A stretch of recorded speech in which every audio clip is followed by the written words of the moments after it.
Silent Hill 2 is probably one of the most notable horror games ever. Its release in 2001 marked the peak in the genre for many. As any beloved game, Silent Hill 2 has a rather large but niche speedrunning community. Its straightforward gameplay and focus on narrative led it to be a fairly simple and straightforward speedrun that focuses on good movement, menuing, and getting good RNG on the puzzles.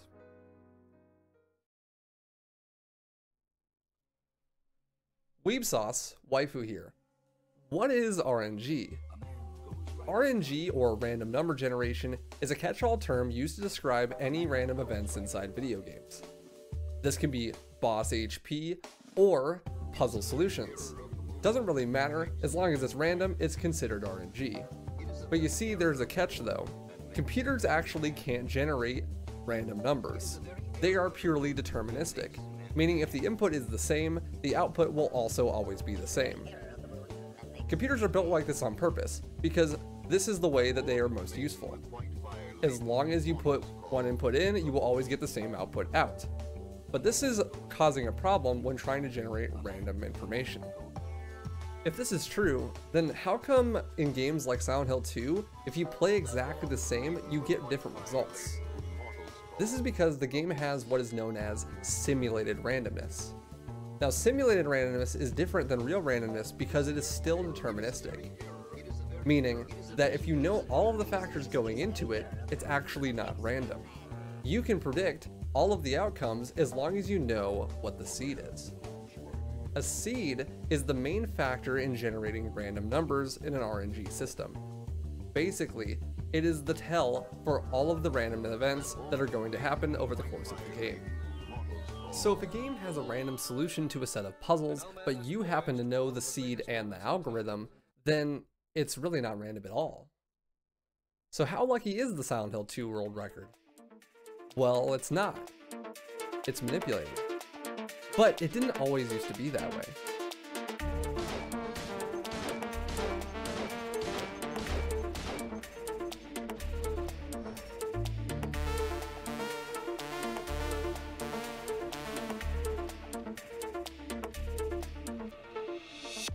There was a time not too long ago where it was believed that the game could not be manipulated, and that the runner was stuck with the whims of the RNG gods. Predicting or influencing the seed is known as RNG manipulation in the speedrunning community. Alright, this is a quick tutorial on the new RNG manipulation you can do in Silent Hill 2, and then start the game within 3 seconds, quite easy. Once you've done that, you've got an RNG seed at this point, so it doesn't matter how long you can watch the cutscenes, you can stand here for 20 minutes or whatever. RNG manipulation like this is often very complicated, and programs or charts are required for this technique to be used in live runs. But what if someone were able to figure out how to manipulate this RNG entirely? They would be able to predict the outcome of several puzzles ahead of time. If they chose to withhold this information, they could then dominate the leaderboards, always getting perfect RNG and saving insane amounts of time. Silent Hill 2's history of RNG manipulations is a strange one. It all starts one day when a person by the username of sh2_luck types a code into Silent Hill 2 speedrunner Ignicis's chat. 3767. So once.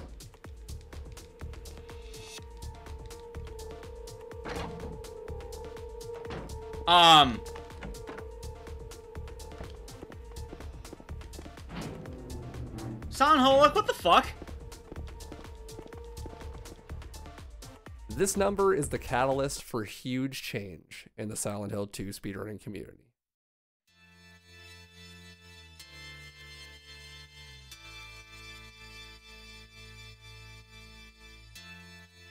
You see, there are 6 puzzles in the game that have random elements: the clock, the hospital numbers, the arsonist, the safe code, the bug room, and the briefcase code.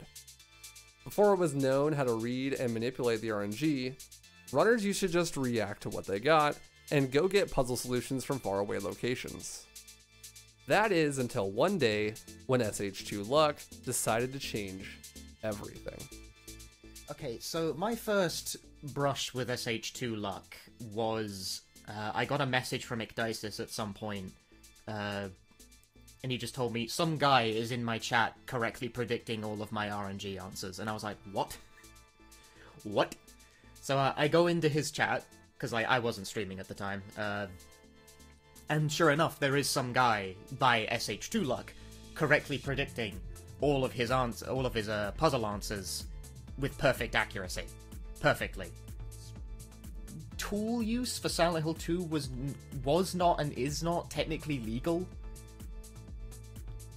And the guy was clearly having to use some sort of computer program to, like, predict people's results on stream because the possibility space is just too large. There's literally millions of possible seeds for Silent Hill 2, right? Like, it exists in the form of, like, a 32-bit unsigned integer, so, like, I think... I'm not a programming guy. It's a big number. Very large number. You need a computer to, like, to crunch the space down. You need some data points, and then you get a computer to crunch it down. You can't, like, work it out manually. The impact of this cannot be understated. The existence of RNG manipulation in a game changes everything. For a game as optimized as Silent Hill 2, every millisecond matters. When times are just 1 or 2 seconds apart, having knowledge of a puzzle in advance could bring you from 15th place to 1st overnight. If you manage to have this, which we end up having, you end up skipping, let's see. You end up skipping about 3 or 4 RNG sections in the game. You no longer have to deal with the horrible RNG. You end up skipping 2 hospital parts, the blind arsonist, which is a 1 in 6 chance, and then the blind briefcase, which I actually would go for in my runs, but it was like a 1 in 19. The hospital ones, the odds are way too high given they're entirely random 4-digit codes, so technically you can have just as many permutations as that allows. After SH2 Luck saw the clock and the lockbox code, they were able to deduce what the blood on the wall code would be. This was proof that someone, somewhere, knew how to manipulate the RNG of Silent Hill 2.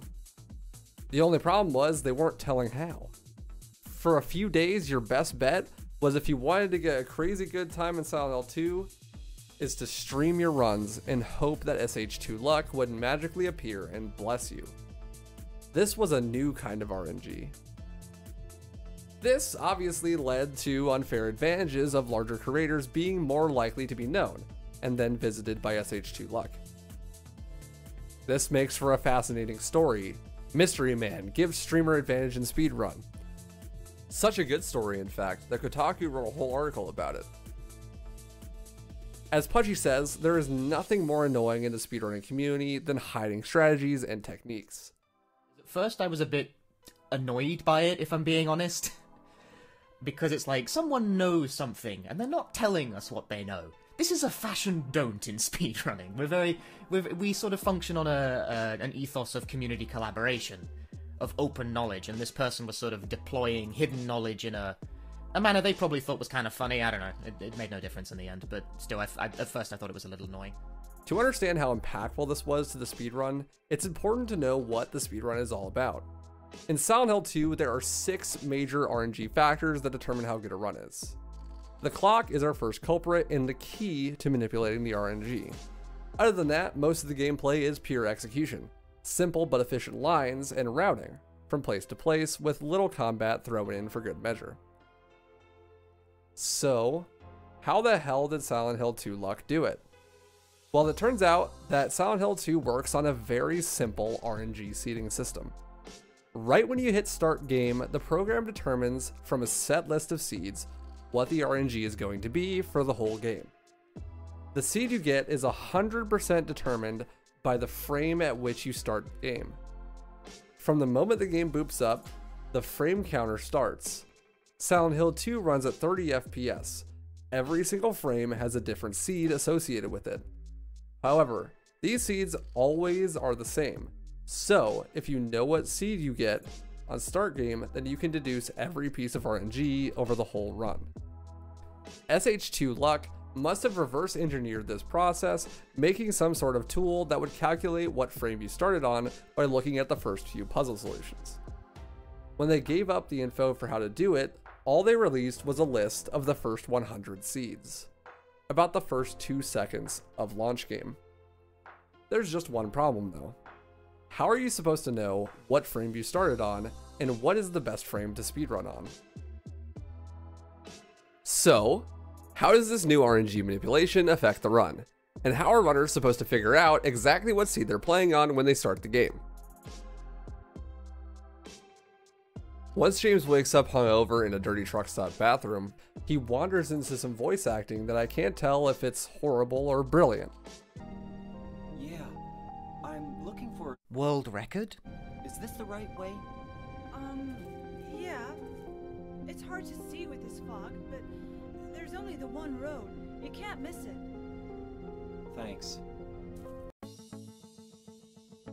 The first instance of RNG in Silent Hill 2 is the clock puzzle, and it's the only part of RNG in the game that does not change after manipulation was found. This is because we don't actually know what seed we are on until we get the starting position of the clock's timer. See, the clock is the same solution each time, but the starting position is completely random. What's important for the runner to note, however, is the time that the clock starts at, because this will tell them what seed they're on. And once they have the right seed, they immediately know the answer for every other puzzle in the game.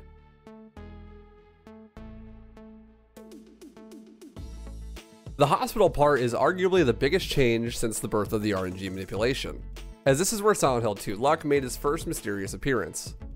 In the hospital, you must open a box with 3 locks on it, 2 of them being random codes.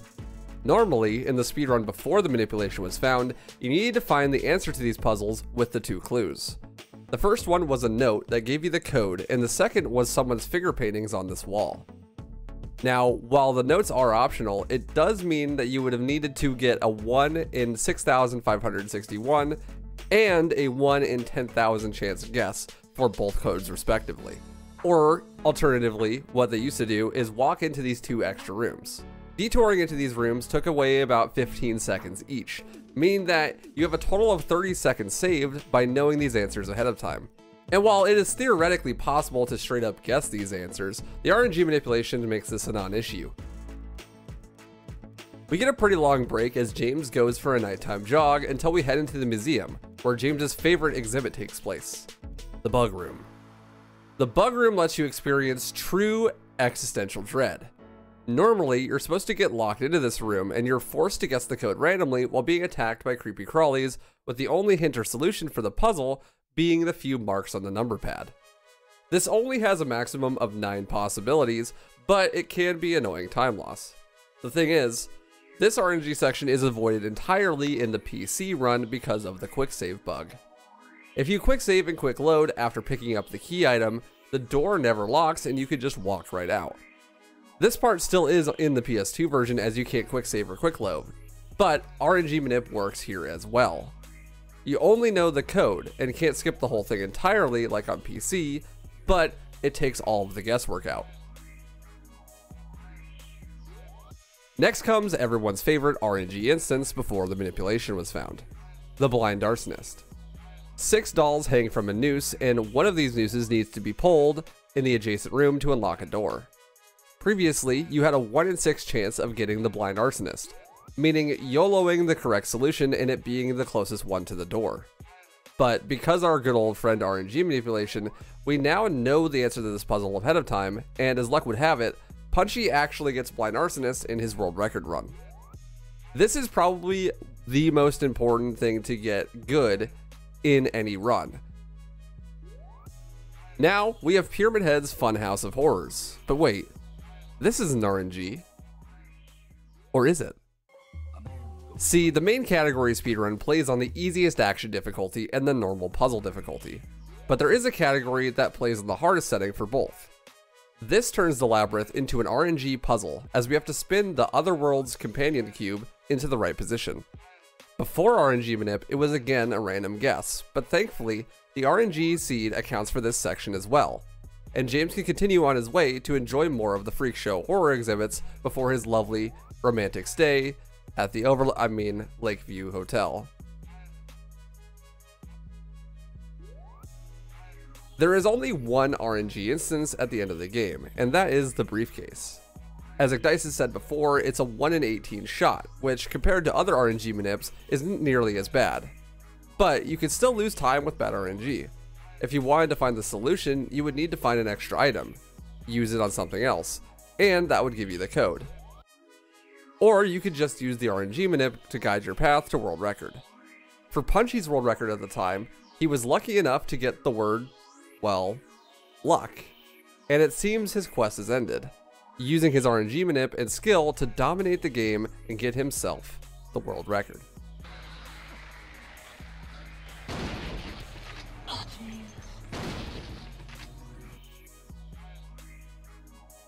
Needless to say, this was a huge change to the speedrun, and the community knew it was no longer the days of praying for good RNG. You could intentionally get the best RNG possible. Since the release of this information, a prominent modder in the community, Jokey, was able to make their own version of the tool SH2 Luck used. Able to calculate the seed a player is able to get on any frame, from any of the possible codes, not just the clock. Using this tool, we can calculate what the best possible seed is and how much time that could save us. Currently, Punchy's world record uses frame 21. This seed has a 12:23 clock, a 6:233 starting position on the spin lock, a 7:685 solution for the spin lock, a 7:818 lockbox, best arsonist, and lock as the code for the briefcase. If someone were to land on frame 33 when doing a run, they could save approximately 7 seconds or more over the world record. Most of the time saved comes from the clock. While there is a never-ending amount of seeds that can be sifted through to find the perfect one, it's only really humanly feasible to land on one close to starting time of the game. Hitting a frame almost exactly 1 second after start is a lot simpler than hitting ones a few minutes in. Theoretically, the best seed I could find, after a few hours of searching with the Lucky Hill tool, is frame 51,963, about 29 minutes after the game launch. While pretty much impossible to hit, it would save a significant amount of time. It has a 941 clock, the best possible clock, and the spin dial is almost the same code for the starting position and the solution, only 3 rotations away. The first 2 digits being exact matches, 1868 and 1851. 8321 lockbox, best arsonist, and hell briefcase.